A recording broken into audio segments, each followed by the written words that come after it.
Hi there, Jonathan here. The following talk is offered freely to ensure that no one is ever denied access to these practices and to these teachings. If you feel inspired to make a donation to support this offering, you can go to my website where you can also sign up for a monthly newsletter designed to support you in your practice. That's at www.jonathanfoust.com. Thank you and enjoy.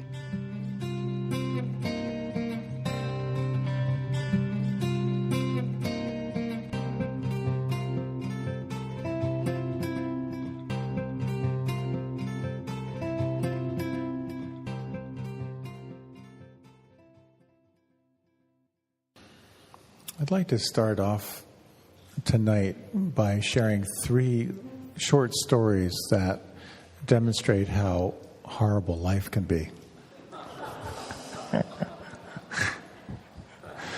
Number 1,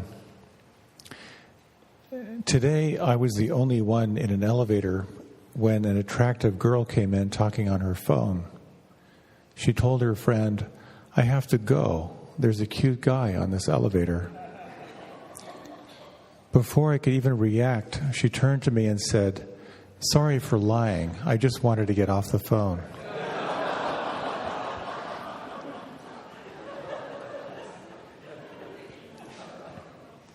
Number 2, today after work, I went to the parking lot to go to my car to go home. I found my car doors heavily scratched and all my tires cut, with a note on my windshield. The note read, "I hate you, Jackson." I'm Tyler. Jackson shares my office. Number 3, today I was a teaching assistant for a history class, and the class was taking a test. About halfway through, I noticed one kid had a small piece of paper in his hand. I ran up the row, grabbed his test, and ripped it into 4 pieces. Then I took the note from him. It said, "I believe in you. Love, Mom."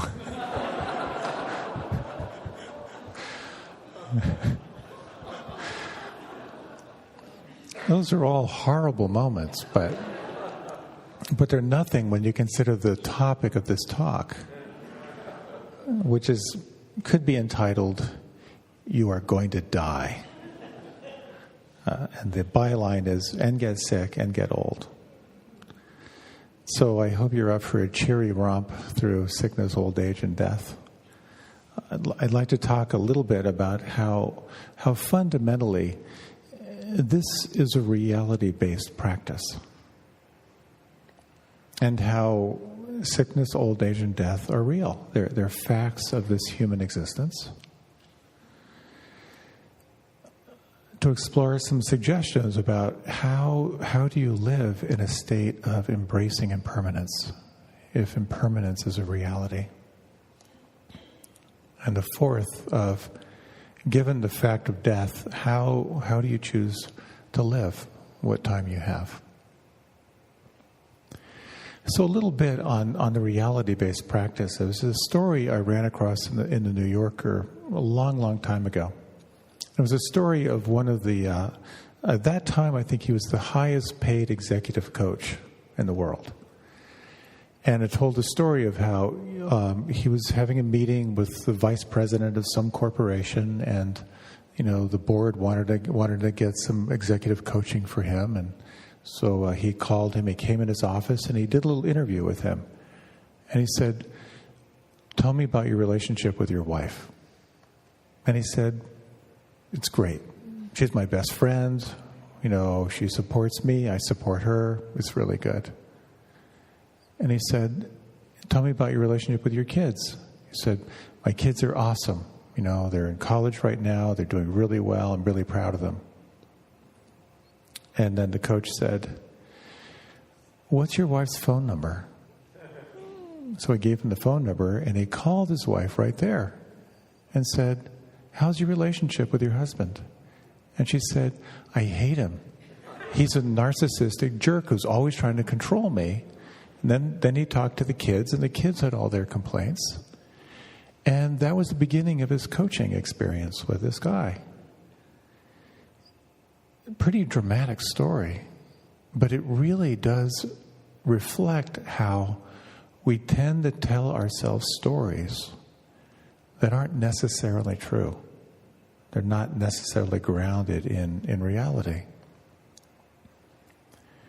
So when you begin to practice mindfulness, that is to say, when you practice non-judging awareness, you start to see more and more clearly.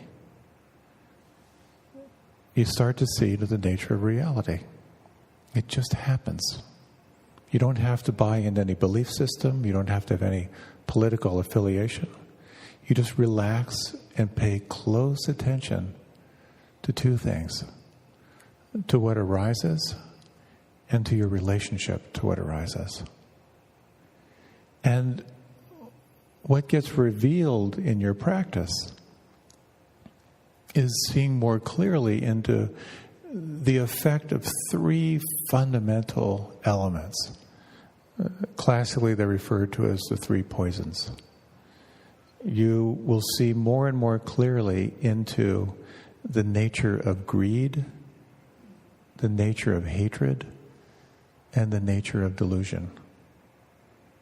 That you will see how your own wanting, desiring, clinging affects your life experience, of how hatred, delusion, aversion, judgment, blame colors your experience, and how delusion colors your experience. Delusion is believing something's true when it's not, or believing something isn't true when it is. So this is the essence of the practice. What's real? What's true? What's unreal?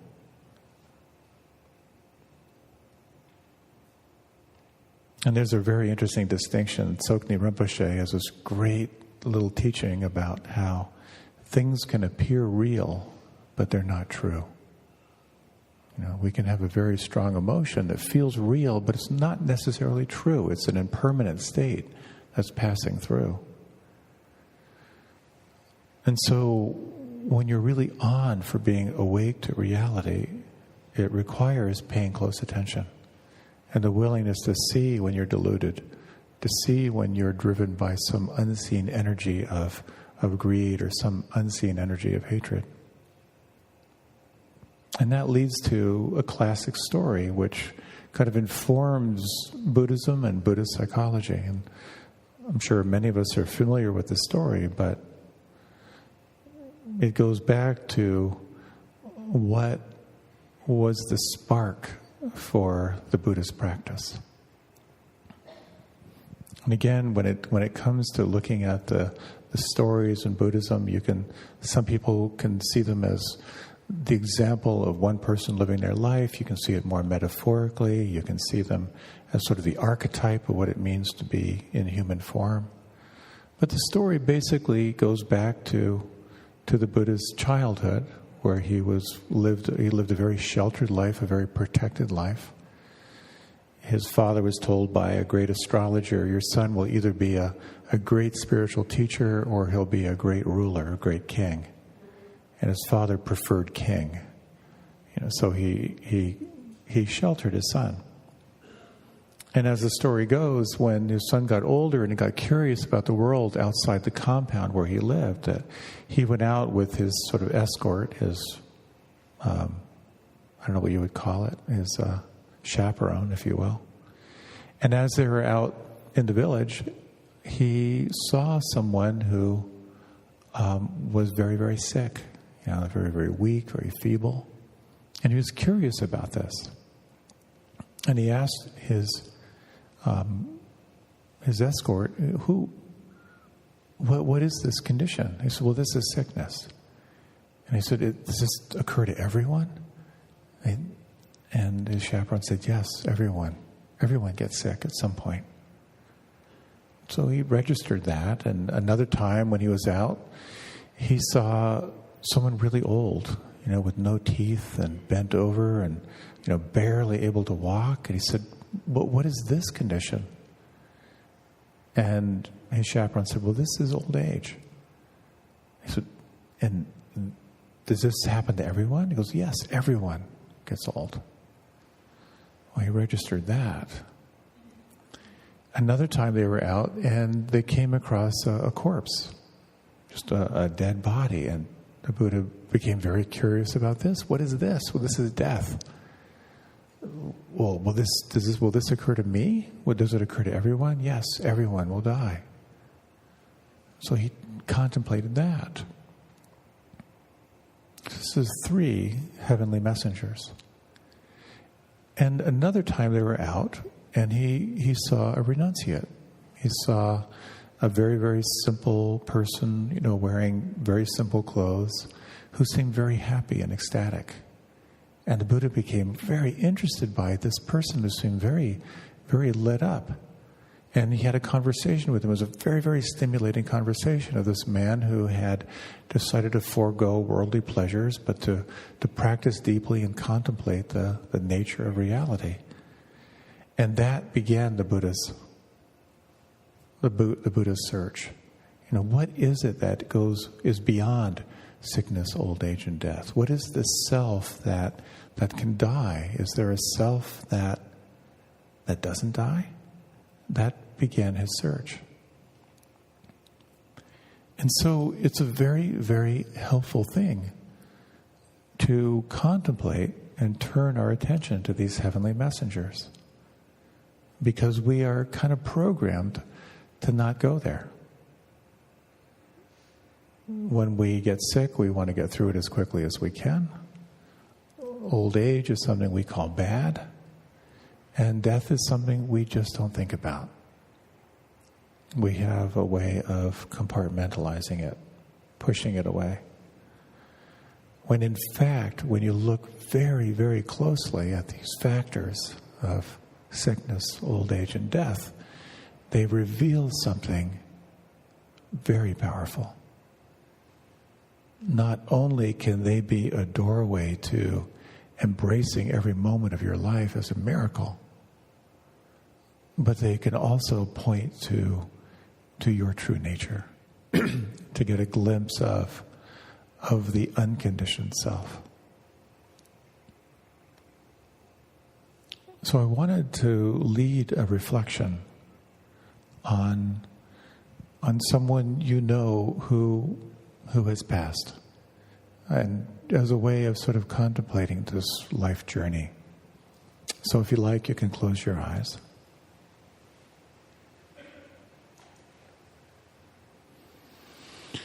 And you might bring into mind someone who is no longer here in form. And I'd like you, if you would, to take some time to think of someone very specifically, just one person.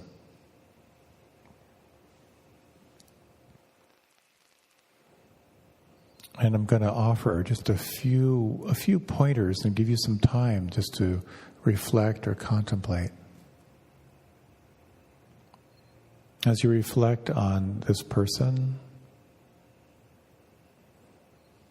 take some time to reflect on the last year of their life. What was their presence, their attitude? What shifted over that last year?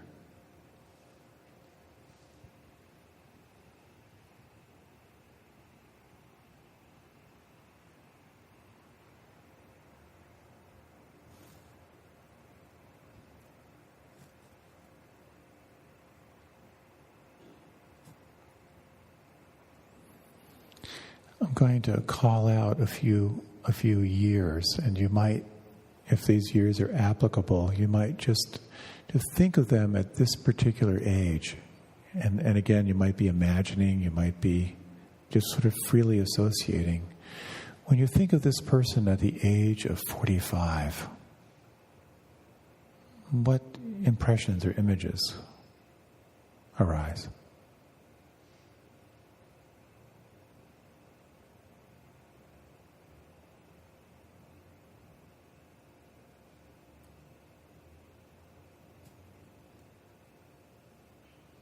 And when you think of this person at age 21, what comes to mind?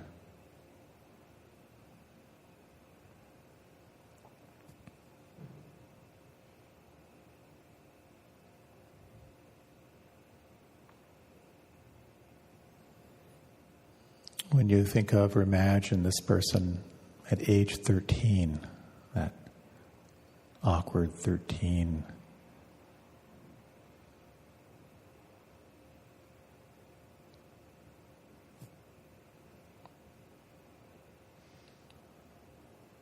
at age 7,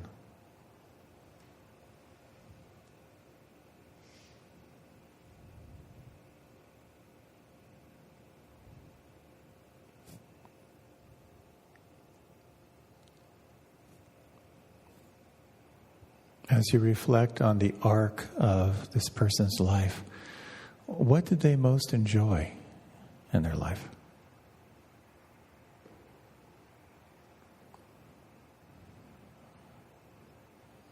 What did they take delight in?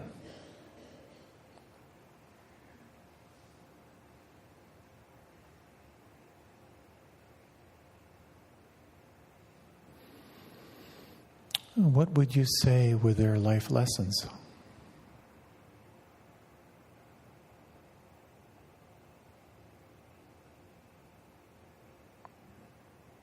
Take a moment to think of their smile, their goodness.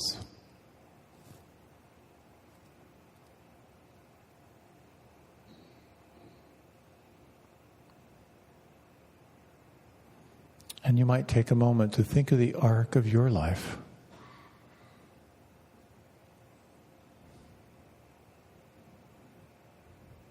Of what you most enjoy, what you take delight in.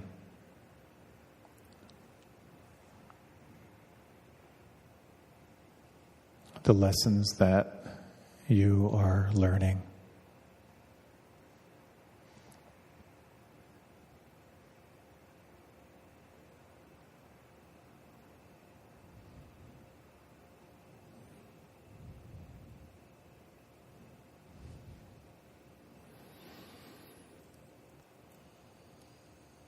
And gently deepening the breath.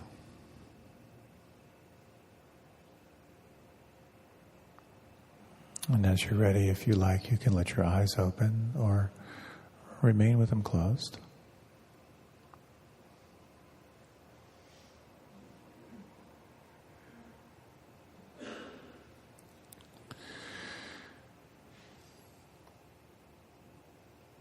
I grew up on a farm and worked on a farm all through college, so I was pretty close to creatures dying.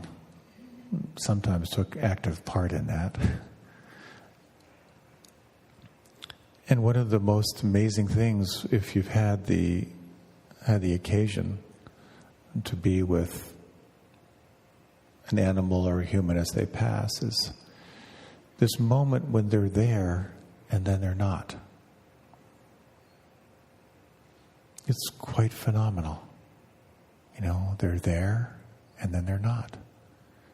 And so clearly you see the shell of what is left.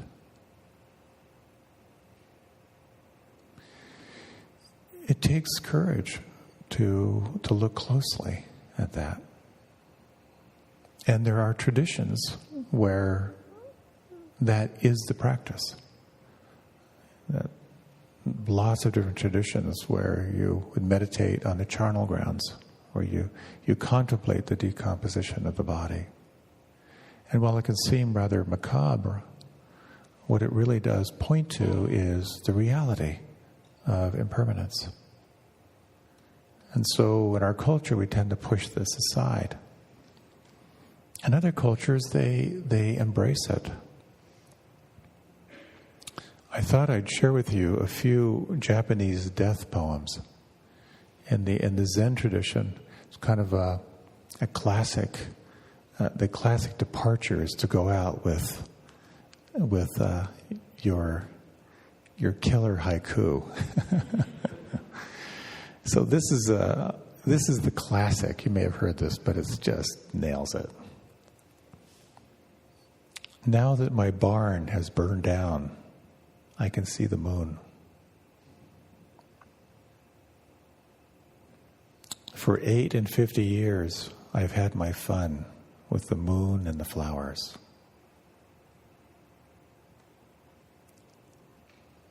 I love the idea of these old Zen guys contemplating their final words.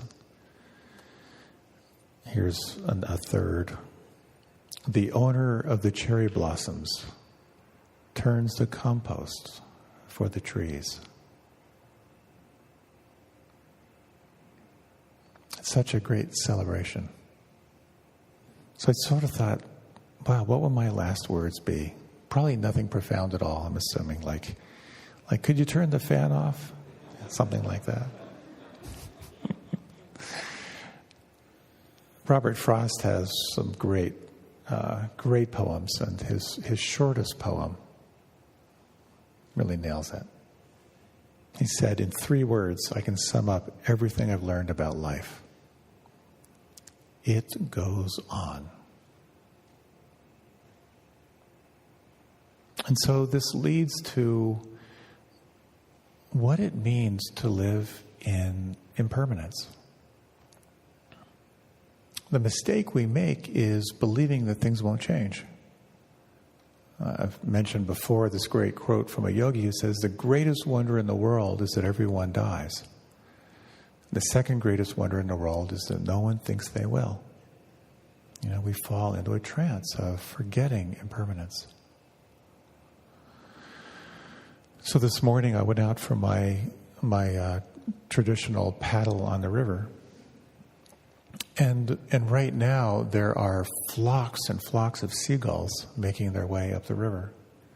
And every spring, right about this time, everywhere you look, there are seagulls, and they sort of chase out all the other birds. And every time they're there, it seems like, oh my God, they're going to be here forever. And then one day they're gone. Such a great reminder of that. And apparently there's when it gets this warm, there's some larvae that start to hatch. And so the gulls come in, and that's what they feed on. And as soon as the larvae are fully hatched, they take off for somewhere else. But I'm always surprised to see them. And kind of always surprised when they go. And it's such a beautiful reminder that everything is in a constant state of change. And so we become habituated to our senses. And we become habituated to this living, breathing body, and we assume it won't go. It's here forever.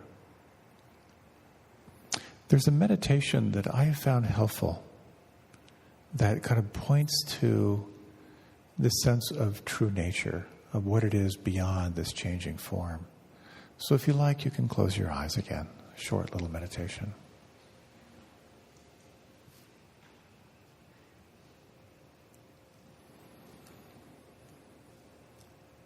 And so as you slow down your breath,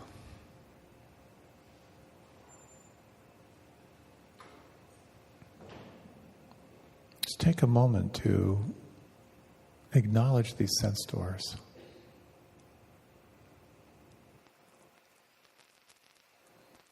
Notice the sounds, the vibration of sounds as they play.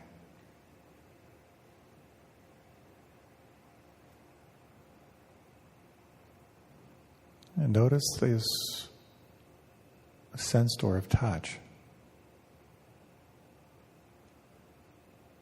Pressure points between your body and the chair, texture of the air, the texture of your clothing, the internal sense of touch, the perception of movement, pressure.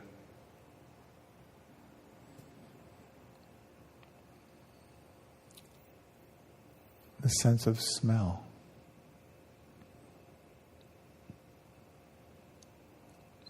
The sense of taste.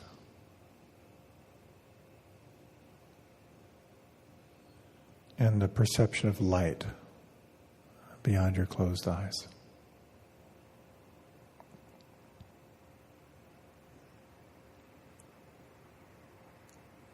And then, if you would, imagine who you are transcendent of sound.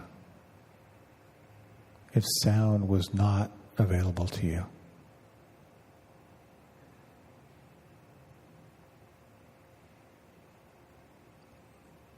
Imagine yourself transcendent of touch, if touch was not available.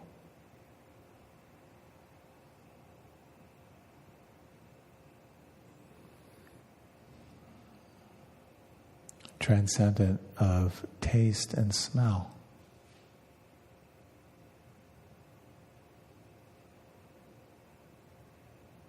And transcendent of sight. Just sensing for a few moments who you are in the absence of the sense doors.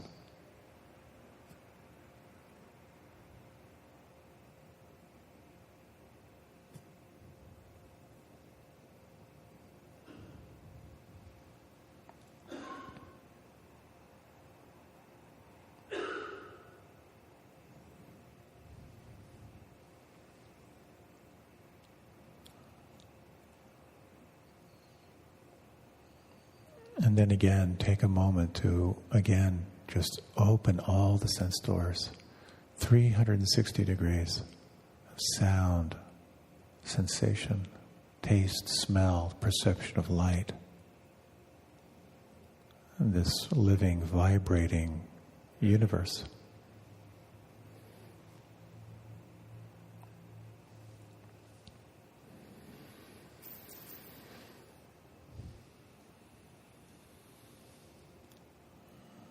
And then again, in your own way, you can let the breath deepen. You can open the eyes or remain with them closed if you like.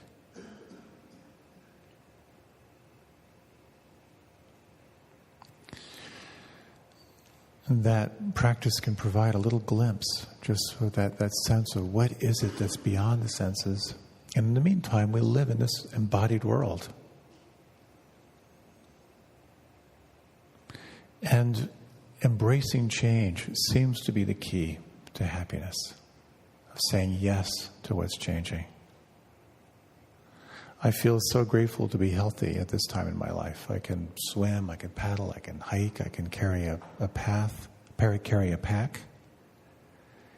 And it's a really curious thing is that the more I embrace the fact that one day I won't be able to do those things, when I remember that one day I'm going to lose all this function, it has a very curious side effect. That when I remember it, I can absolutely embrace and be grateful for and feel fully embodied right now when I engage. So it's that paradox of embracing the fact that all this is going to change is really the doorway to gratitude, the doorway to appreciation, which completely opens up this life for all it can be.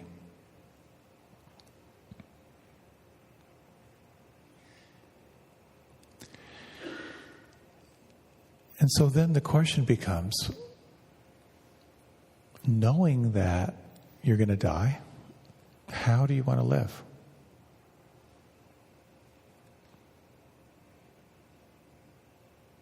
There's an interesting reflection, which I've shared a little bit before, but it's about sort of reflecting on your future self. And when I sort of do that meditation, and I sort of sense, like who I am 10 years out, 20 years out, what does that old guy have to tell me by way of advice? And usually, every time I do it, it's kind of the same thing. Stop worrying. Have fun. And fun, I think, is a really high state of consciousness. So, oftentimes people create their bucket list, when they realize there's limited time ahead. And you may have heard that little clip from President Obama when he said he didn't want his bucket list, but he came up with something that rhymes with bucket and starts with an F. And that's a very healthy way to look at it too. What are you no longer going to put up with? I remember once I was playing my bamboo flute at some memorial service, and there were all these people from the retirement community, and in the middle of my flute playing, there's this guy who just said, "I'm bored. I want to go back." I thought, good for you, buddy. I want to be you someday. Just bucket. I want to go home. So a short reflection, if you will.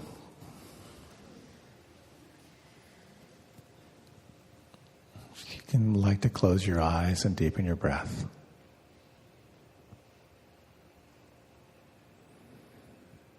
And this is oftentimes called the rocking chair meditation. If you can imagine yourself at 102, and sitting on your rocker, you might just take a moment to imagine your face as a 102-year-old face, and feel your hands as 102-year-old hands, and your breath as 102-year-old breathing. When you look back over your life, what was most important?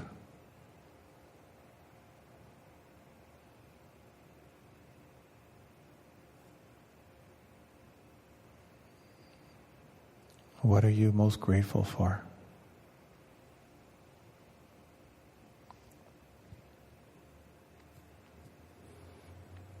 And what advice does that wise old person have to offer you? What would they say to you?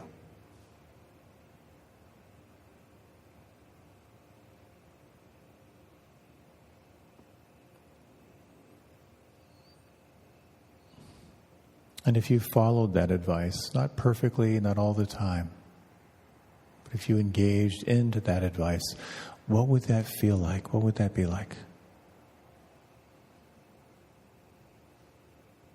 And what changes would you make?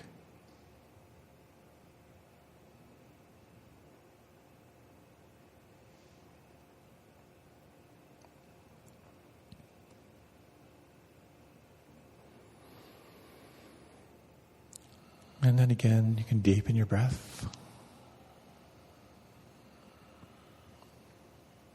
And if you like, you can let your eyes open.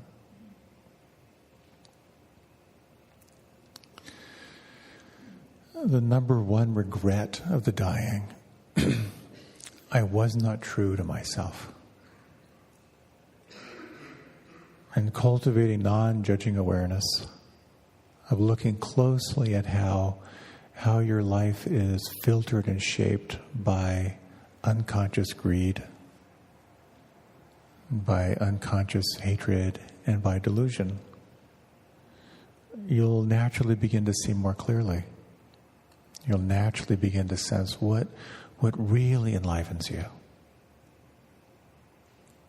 We talked a little bit in the past about those elements of positive psychology, that acronym of PERMA, to have positive emotions filling your life, to feel engaged in your life, to have relationships that enliven you, to have a sense of meaning, to have a sense of accomplishment. Those are, I think, really wonderful descriptions of a well-lived life. And they can be a wonderful way to attune to what it means to live a full and rich life for yourself.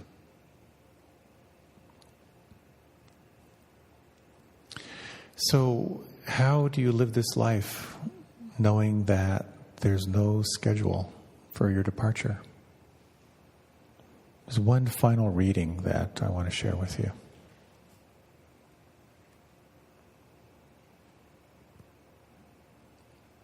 Han Shan, that great and crazy, wonder-filled Chinese poet of 1,000 years ago, said this: "We're just like bugs in a bowl, all day going around, never leaving the bowl." I say, that's right.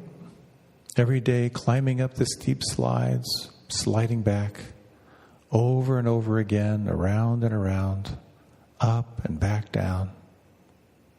Sit in the bottom of the bowl, head in your hands, cry, moan, feel sorry for yourself. Or look around. See your fellow bugs. Say, hey, how you doing? Say, nice bowl.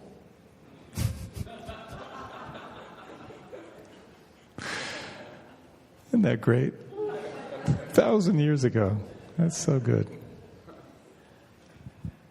Let's close with a meditation.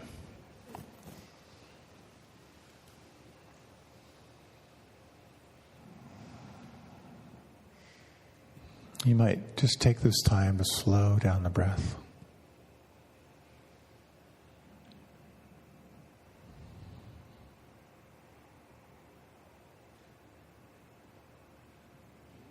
And again, in your own way, feel the aliveness that is present through the senses, filling your body, stimulating the brain.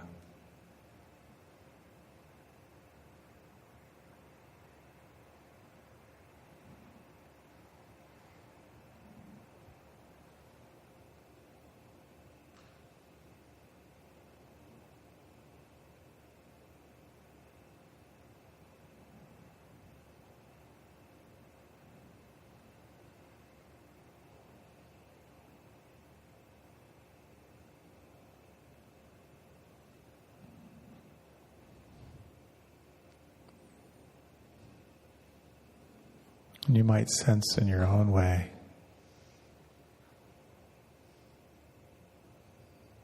this fact of impermanence.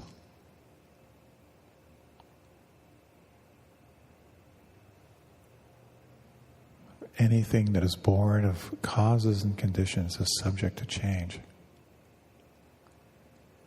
And you might sense in your own way this quality of non-judging awareness. This changeless quality of wakefulness.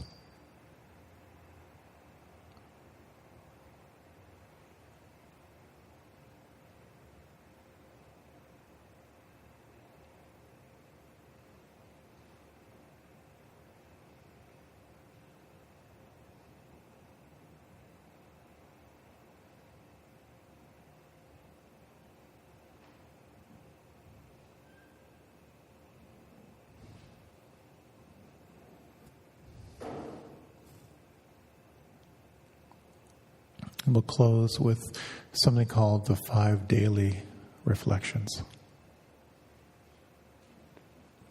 I am of the nature to age and decay. I have not gone beyond aging and decay. I am of the nature to become ill or injured. I have not gone beyond illness or injury. I am of the nature to die. I have not gone beyond death. All that is mine, dear and delightful, will change and vanish. I am the owner of my actions. I am born of my actions. I am related to my actions. I am supported by my actions. Any thoughts, words, or deeds I do, those I will inherit.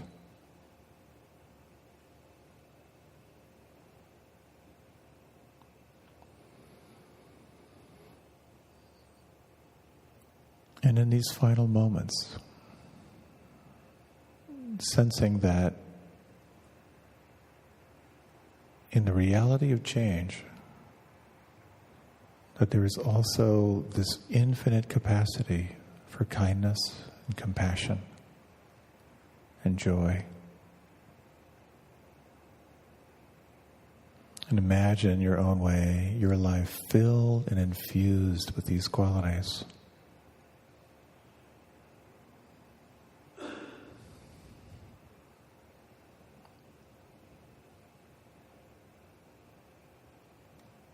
kindness, compassion, and joy.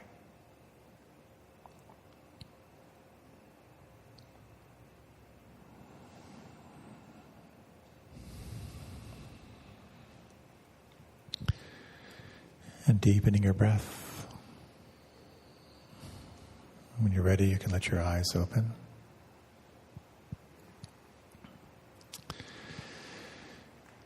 Thank you for sitting through that talk.